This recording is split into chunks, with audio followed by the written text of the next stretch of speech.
সবসময় তো দোকান থেকেই কিনে খাওয়া হয়, তবে মাঝে মধ্যে বাড়িতে বানালে কিন্তু মন্দ হয় না। মেদিনীপুরের মানুষ মানে প্রত্যেক মানুষই এটার সাথে ভীষণভাবে পরিচিতি রয়েছে, আর আমরা সবাই এটা খেতে ভীষণ পছন্দ করি।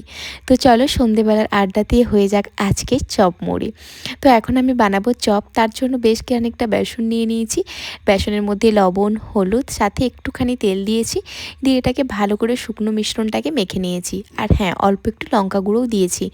অল্প অল্প জল দিয়ে খুব ভালোভাবে একটা স্মুথ ব্যাটার বানিয়ে নিতে হবে, ঠিক এইভাবে। তোমরা কারা কারা বাড়িতে চপ বানাও আমাকে অবশ্যই কমেন্টস করে জানিও। কড়াইতে অল্প একটুখানি সর্ষের তেল দিয়ে বেশ খানিকটা পেঁয়াজ দিয়ে দিয়েছি। তোমরা চাইলে পেঁয়াজটাকে আরও ছোট ছোট করে কিন্তু কেটে নিতে পারো। এর মধ্যে তোমরা আদা বাটা, রসুন বাটা সমস্ত মশলাটা দেবে, তবে আমাদের বাড়িতে রসুনটা এখন হচ্ছে না, তাই আমি শুধুমাত্র আদা বাটা দিয়েছি। আদা বাটা দিয়েছি, আর এদিকে 2-3টে আলুকে সেদ্ধ করে রেখেছিলাম, ছোট ছোট আলুকে সেদ্ধ করে সেটাকে একটুখানি স্ম্যাশ করে রেখেছিলাম, ওটা দিয়ে দিলাম। দিয়ে মশলার সাথে ভালো করে আলুটাকে ফ্রাই করে নিতে হবে। ওপর থেকে একটুখানি জিরে গুঁড়ো আর শুকনো লঙ্কা ভেজে গুঁড়ো করে রেখেছিলাম একসাথে, ওটা দিয়ে দিলাম। তোমরা চাইলে এখানে অল্প একটুখানি গরম মশলার গুঁড়ো দিতে পারো। দিয়ে এটাকে নাড়াচাড়া করে নামিয়ে নেব।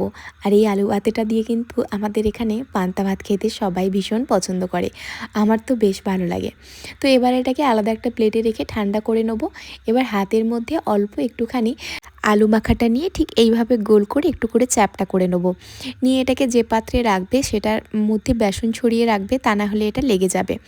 এবার আর কি হাতের মধ্যে একটুখানি বেসন নিয়ে আর এই চপগুলোকে নিয়ে বেসনে ডুবিয়ে গরম গরম তেলে ছেড়ে দিলেই রেডি হয়ে যাবে পূর্ব মেদিনীপুরের বিখ্যাত সেই চপ। এই সন্ধেবেলার আড্ডাতে চপ আর মুড়ি হলে মন্দ হয় না। আমাদের তো ভীষণ ভালো লাগে। কারা কারা পূর্ব মেদিনীপুরে বাস না করেও চপ ঘুগনি মুড়ি খেতে পছন্দ করো অবশ্যই কমেন্টস করে জানিও।